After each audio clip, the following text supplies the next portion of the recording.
Оскар Уайльд. Преступление лорда Артура Сэвила. Part 2. Lord Arthur's Hand. Часть 2. Рука лорда Артура. When Mr. Podgers saw Lord Arthur's hand, he went pale and said nothing. He was sweating and his fat fingers were cold and wet. Когда мистер Поджерс увидел руку лорда Артура, он побледнел и ничего не сказал. Он вспотел, а его толстые пальцы были холодными и влажными. Lord Arthur saw Mr. Podgers' agitation and, for the first time in his young life, he was afraid. He wanted to run out of the room, but he also wanted to know what horrible things were waiting for him. Лорд Артур увидел волнение мистера Поджерса и впервые в своей юной жизни испугался. Ему хотелось выбежать из комнаты, но он также хотел знать, какие ужасные вещи его ждут. "I'm waiting, Mr. Podgers, he said. "You're all waiting, cried Lady Windermere. The chiromantist did not reply. «Я жду, мистер Поджерс», — сказал он. «Мы все ждем», — воскликнула леди Уиндермир. Хиромант не ответил. Suddenly, Mr. Podgers let go of Lord Arthur's right hand and took the left one. He examined it so closely that his gold glasses almost touched the palm. Внезапно мистер Поджерс отпустил правую руку лорда Артура и взял левую. Он осмотрел ее так внимательно, что его золотые очки почти касались ладони. For a moment his face became a white mask of horror. He then recovered his self-control and, pretending to smile, said, "It is the hand of a charming young man." На мгновение его лицо превратилось в белую маску ужаса. Затем он взял себя в руки и, притворно улыбнувшись, сказал: «Это рука очаровательного молодого человека». Of course it is. Answered Lady Windermere, but will he be a charming husband? We want details, Mr. Podgers. What's going to happen to Lord Arthur?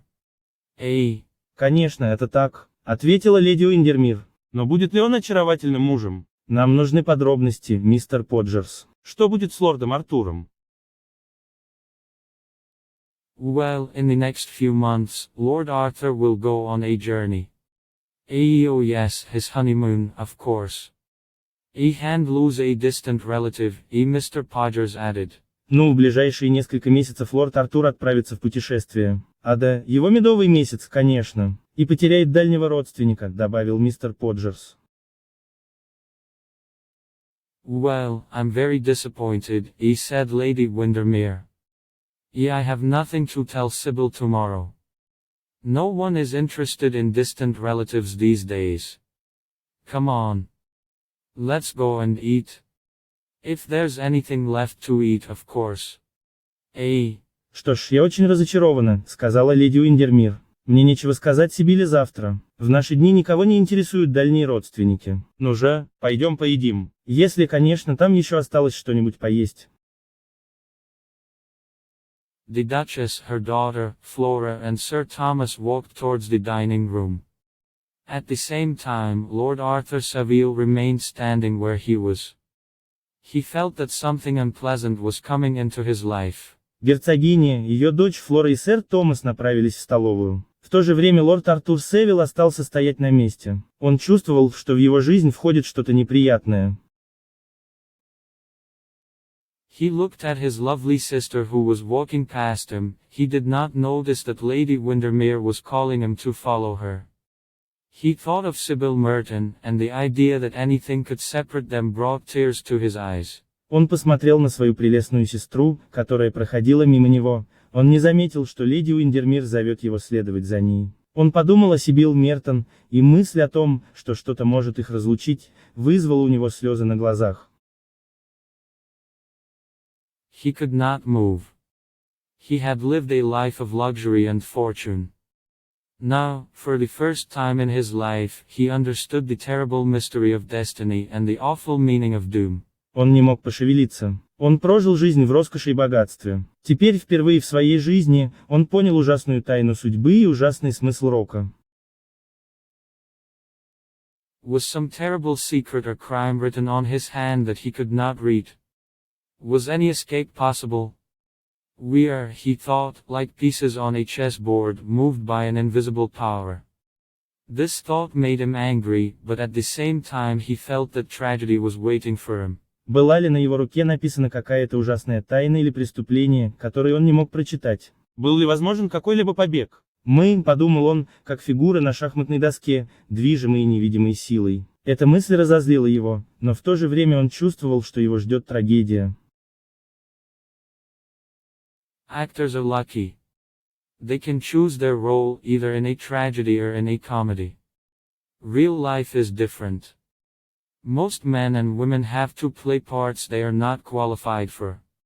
The world is a stage, but the actors are in the wrong roles. Актерам везет. Они могут выбрать свою роль либо в трагедии, либо в комедии. В реальной жизни все по-другому. Большинству мужчин и женщин приходится играть роли, для которых они не подходят. Мир — это сцена, но актеры играют не те роли.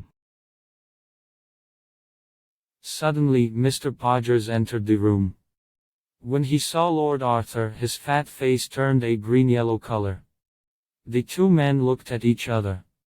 For a moment there was silence. Внезапно в комнату вошел мистер Поджерс. Когда он увидел лорда Артура, его жирное лицо приобрело желто-зеленый оттенок. Двое мужчин посмотрели друг на друга. На мгновение воцарилась тишина. Mr. Podgers did not want to talk and tried to avoid Lord Arthur. Where is the Duchess' glove? Oh, here it is. Good evening. Мистер Поджерс не хотел разговаривать и старался избегать лорда Артура. Где перчатка герцогини? Ах, вот оно. Добрый вечер. Mr. Podgers, I'm going to ask you a question and I want you to give me a simple answer. Another time, Lord Arthur. The Duchess is waiting, replied Mr. Podgers. Мистер Поджерс, я собираюсь задать вам вопрос и хочу, чтобы вы дали мне простой ответ. В другой раз, лорд Артур, герцогиня ждет, ответил мистер Поджерс. Lord Arthur walked towards Mr. Podgers and offered him his hand again. Tell me what you saw there, he said. Tell me the truth. I must know it. I'm not a child. Лорд Артур подошел к мистеру Поджерсу и снова протянул ему руку. «Расскажи мне, что вы там видели», — сказал он. «Скажите мне правду. Я должен это знать. Я не ребенок». Mr. Podgers played nervously with his watch chain. Do you think I saw anything in your hand, Lord Arthur? Мистер Поджерс нервно поигрывал цепочкой от часов. «Почему вы думаете, что я что-то увидел в вашей руке, лорд Артур?» Yeah, I know you did. I insist you tell me. I'll pay you £100. Mr. Podgers looked interested. Guinness? Said Mr. Podgers in a low voice. «Я знаю, что вы увидели. Я настаиваю, чтобы вы мне сказали. Я заплачу вам 100 фунтов». Мистер Поджерс выглядел заинтересованным. «Гинеи?» — тихо переспросил мистер Поджерс. Certainly, I'll send you a check tomorrow. What is your club? I have no club at present, Lord Arthur. This is my address. Mr. Podgers gave Lord Arthur his card. Конечно, я пришлю вам чек завтра. Какой у вас клуб? В настоящее время у меня нет клуба, лорд Артур. Это мой адрес. Мистер Поджерс дал лорду Артуру свою визитную карточку. Mr. Septimus R. Podgers, professional chiromancist, 103 West Moon Street. Мистер Септимус Р. Поджерс, профессиональный хиромант, 103 Уэст Мун Стрит. EMI hours are from 10 to 4 with reductions for families, Mr. Podgers said. Be quick, cried Lord Arthur. He looked very pale and showed him his hand. «Мой рабочий день с 10 до 4 с сокращениями для семей», — сказал мистер Поджерс. «Быстрее!» — крикнул лорд Артур. Он выглядел очень бледным и показал ему свою руку.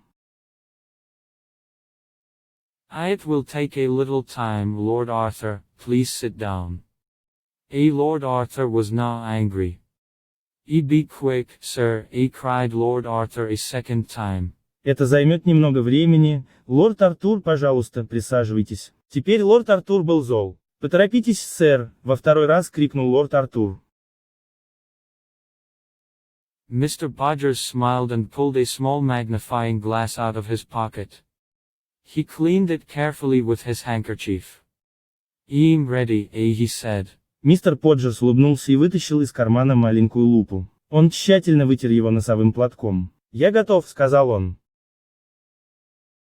Спасибо за просмотр и вашу обратную связь. Подписывайтесь на наш канал и проводите время на YouTube с пользой.